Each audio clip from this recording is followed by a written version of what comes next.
अपना अपना स्थान लेकर के बैठ जाएं। साथियों,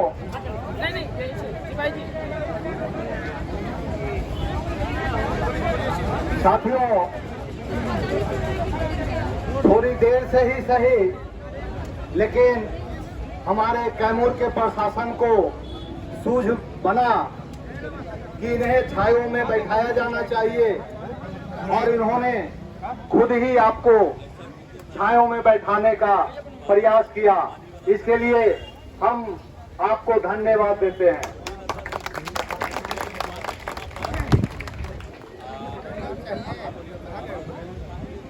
साथियों, ये लड़ाई सिर्फ आप नहीं लड़ रहे हैं। जिस तरह से जल जंगल जमीन की लड़ाइयां आज आप लड़ रहे हैं, इसी तरीके का लड़ाइयां आज झारखंड में लड़ी जा रही है। इसी तरीके का लड़ाइयां आज छत्तीसगढ़ में लड़ी जा रही है, उड़ीसा में लड़ी जा रही है, पश्चिम बंगाल में लड़े जा रहे हैं, यानी कि देश के हर राज्यों में लड़ी जा रही है। क्योंकि आज पूरे देश के अंदर जल जंगल जमीन के लूट तेजी से बढ़ा हुआ है। इसके पीछे का जो वजह है, ये वजह यह है कि भले अभी सरकार आपको बता रहे हैं कि बाघ को पालने के लिए ये पूरे जंगल को आपको वो अपने हवाले में करना चाहते हैं, लेकिन असल बात यह है कि ये हर जगह देखा गया है।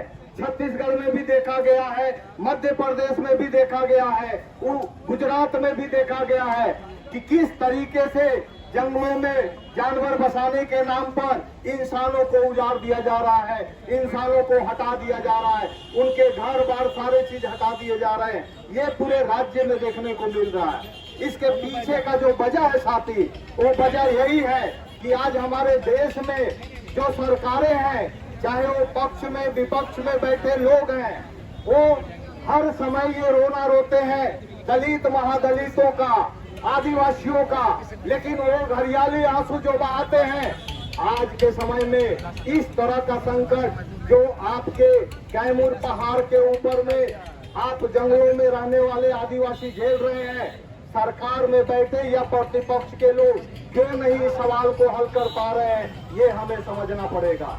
इसके पीछे का वजह समझना पड़ेगा, क्योंकि ये सरकार जरूर है कि जब चुनाव आते हैं तो हमारे सामने गरियाली आंसू बहाते हैं, हमें बोलते हैं कि हम दलित आदिवासियों का समस्या का समाधान करेंगे, लेकिन जब हम इनको वोट दे करके सरकार में बैठाते हैं तो सरकार में बैठते ही ये पाला बदल लेते हैं और हमारे खिलाफ ही, हमारे विरोध में ही वो नए नए कानून बनाना शुरू कर देते हैं। और हमें उस घर से, जंगल से, जिस जंगल को बचाने के लिए हमारे पूर्वजों ने कितना पसीना बहाया, खून जलाया, और अपने खून पसीना के बल पर पीढ़ी दर पीढ़ी हमारे पूर्वजों ने जिस जंगल को बसाया, आज वहां से हमें हटाने की बातें हो रही है। ये कभी भी बर्दाश्त नहीं किया जा सकता है।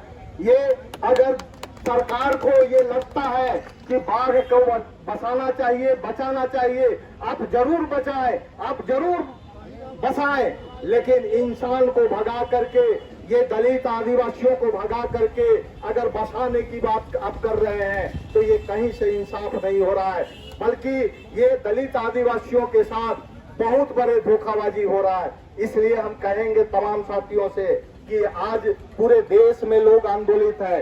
आपने देखा होगा कि किस तरह से हमारे देश के फांसीवादी मोदी सरकार ने 3 कृषि कानून ला करके किसानों के तमाम जमीन को आसानी से कॉर्पोरेट के हवाले करने की तैयारी कर दी थी, और उसके विरोध में किसानों ने किस तरीके से एक लंबा लड़ाई लड़ा और साल भर दिल्ली के कोने में चारों कोने में बैठ करके सरकार को घुटना टेकने के लिए मजबूर किया। भले ही 1 साल लगा उनको लड़ाई लड़ने में, लेकिन 1 साल बाद ये फांसीवादी मोदी सरकार को घुटना टेकना पड़ा और 3 कृषि कानून को वापस लेना पड़ा। ठीक उसी तरह से हम लोगों ने देख रहे हैं कि मजदूरों के विरोध में 4 लेबर कोड लाया गया है, क्योंकि मजदूरों का 44 श्रम कानून था, 44 श्रम कानून जो मजदूरों ने अपने संघर्ष और बलिदान के बल पर बनाए थे, वो 44 श्रम कानून को समाप्त करके मोदी सरकार देशी विदेशी कंपनियों को मुनाफा और मजदूरों के लूट के लिए 4 लेबर कोड लाए हैं। जिस 4 लेबर कोड को लागू हो जाने से पूरे भारत के मजदूरों का पूरा श्रमिक जो कानून है वो पूरा श्रम कानून समाप्त हो जाएंगे। मजदूरों का जो 8 घंटा काम करने का कानून है वो 8 घंटा काम करने के कानून समाप्त करके 12 घंटे काम किए जाएंगे और मजदूरों को मिलने वाले अधिकारों पर सीधा सीधे हमला बोले जाएंगे। यानी कि मजदूरों को मालिकों के हवाले कर दिया जाएगा, मजदूरों को बंधुआ मजदूर बना दिया जाएगा। इसलिए 4 लेबर कोड के विरोध में पूरे देश के मजदूरों ने 28 और 29 मार्च को हड़ताल का घोषणा किया है। हमारा मजदूर संगठन समिति भी हड़ताल का घोषणा में है। हम चाहेंगे कि कैमूर के भी तमाम साथी हड़ताल को सफल बनाए। इसलिए ये लड़ाइयां आज जिस तरह से आप बिहार के कैमूर में कैमूर मुक्ति मोर्चा के बैनर तले लड़ रहे हैं, उस तरह से झारखंड में झारखंड जनसंघर्ष मोर्चा के बैनर तले झारखंड के कई सारे सवालों को लेकर के आज दलित आदिवासी संघर्ष में उतरे हुए हैं, जल जंगल जमीन की रक्षा के लिए उतरे हुए हैं, दमन के खिलाफ में उतरे हुए हैं। आप जानते हैं किस तरीके से झारखंड में दमन चलाया जा रहा है। एक तरफ चारों तरफ जंगल और पहाड़ों के बीचों बीच, चाहे वो पारसनाथ हो, चाहे वो सारंडा हो, चाहे वो लातेहार हो, हर जगह पर देखने को मिलता है कि चारों तरफ सीआरपीएफ कैंप बैठा दिया जा रहा है। और वो सीआरपीएफ कैंप बैठ जाने से वहाँ के महिलाओं को काफी नुकसान, काफी दिक्कतें का सामना करना पड़ता है। वो घरों से जब जंगलों में जाते हैं लकड़ियां लाने के लिए, खाना बनाने के लिए, तो उन्हें ये शंका समाये रहता है कि पता नहीं सीआरपीएफ के लोग पकड़ेंगे, कहीं बलात्कार करेंगे, कहीं हत्या करेंगे और हमें माओवादी और नक्सली बोल करके ये दुनिया को बताएंगे कि कुख्यात नक्सली दुर्दांत नक्सली को मार गिराया।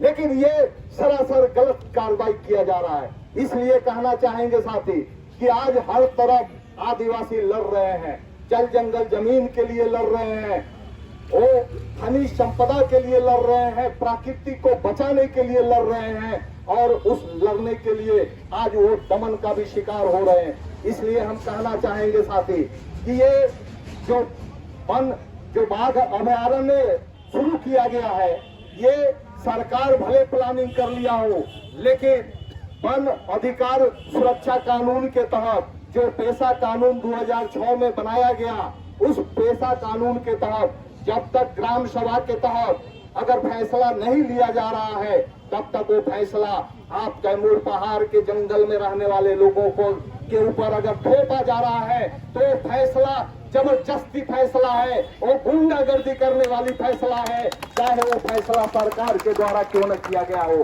जब तक ग्राम सभा के साथ बैठ करके फैसला नहीं लिया जाता है, क्योंकि आदिवासी शेड्यूल एरिया में आदिवासियों का ग्राम सभा सबसे प्रधान है, इसलिए उस ग्राम सभा के साथ बैठना होगा और ग्राम सभा के जरिए राय मशवरा करना पड़ेगा। अगर ग्राम सभा सहमति देंगे तभी वहां पर बाघ अभयारण्य का काम शुरू किया जाना चाहिए। अगर ग्राम सभा अनुमति नहीं देंगे तो किसी भी हालत में सरकार को उस काम को करने के लिए कदम आगे नहीं बढ़ाना चाहिए।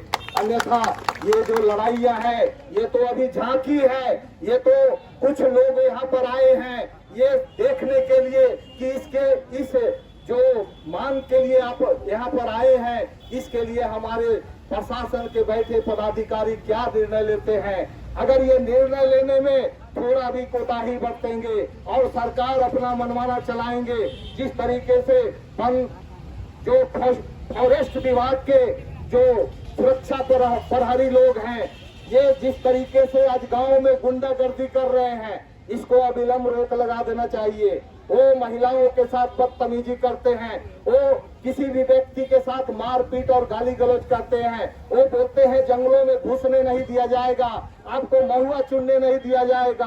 आप बताइए कि ये जंगलों में सरकार आज तक कौन सा नौकरी और काम का व्यवस्था किया है? क्या ये क्या ये व्यवस्था से अपना परिवार का पालन करेंगे? वही तो इनका जंगल ही तो इनका जीवन है। और इस जीवन के साथ अगर आप खिलवाड़ करेंगे, इस जीवन को आप इनके साथ रहने नहीं दोगे, तो जरूर है कि आपके खिलाफ भी ये संघर्ष करेंगे। इसलिए आज कहना चाहेंगे कि वन सुरक्षा में लगे हुए जितने भी फॉरेस्ट्री हैं, ये जिस तरीके का तरीका अपना रहे हैं वो सीधा सीधी गैर कानूनी तरीका है। ये जंगलों का, ये पहाड़ों का और धरती का मालिक है। ये आदिवासी ही यहाँ का मालिक है और मालिक के साथ अगर दुर्व्यवहार करोगे तो जरूर है कि इसका जवाब मालिक आने वाला समय में आप सारे लोगों को जरूर देंगे। इसलिए हम कहना चाहेंगे कि आज के समय में ये प्रशासन के पदाधिकारियों को जरूर इस पर निर्णय लेना चाहिए और सरकार को ये संज्ञान में देना चाहिए कि इस पर जिस तरीके से निर्णय लिया गया है इसको बदलाव किया जाए और ग्राम सभा के सहमति से निर्णय लिया जाए। साथ ही साथ हम प्रशासन के पदाधिकारियों से ये अनुरोध करेंगे, क्योंकि आज ये जो धरना का कार्यक्रम चलाया जा रहा है ये मुख्यालय में चलाया जा रहा है। यहाँ डीसी साहब बैठे हुए हैं। हम डीसी साहब से कहना चाहेंगे कि इतने लोग आपके द्वार पर आकर के बैठे हुए हैं, आपने अभी तक पानी तक का व्यवस्था नहीं दिया है। ये बहुत ही श्रम की बात है। अगर अभी लाठी चार्ज करने का आप आदेश देते, पानी का बौछार छिड़कने का आदेश देते, तो टैंकर का टैंकर यहाँ पानी दिखाई देता। लेकिन जनता को पीने के लिए आपके पास एक टैंकर भी पानी दिखाई नहीं दे रहा। ये बहुत ही शर्म का बात है और हम कहेंगे कि आपको चुल्लू भर पानी में इस पर नाक रगड़ना चाहिए। ये कहीं से मानने लायक बात नहीं है। इसलिए आज ये लड़ाई का जो यहाँ पर कैमूर मुक्ति मोर्चा के नेतृत्व में शुरुआत हुआ है, मैं इस लड़ाई को झारखंड जन संघर्ष मोर्चा सहित मजदूर संगठन समिति समर्थन करती है और आने वाले समय में आपकी जिस तरह का लड़ाई को आगे बढ़ाएंगे झारखंड से। आज तो हम लोग कुछ ही लोग आए हैं, जरूरत पड़ेगा तो सैकड़ों लोग आपकी लड़ाई में शामिल होंगे और आपकी लड़ाई को मंजिल तक पहुंचाने के लिए आप जिस तरीके का कदम बढ़ाएंगे, आपके साथ कदम से कदम मिला करके झारखंड के जन संघर्ष मोर्चा और वहां के यूनियन आपके साथ है। इसी के साथ मैं अपनी बात को विराम देते हुए सभी साथियों को पुनः फिर एक बार लाल सलाम जनाते हैं। लाल सलाम।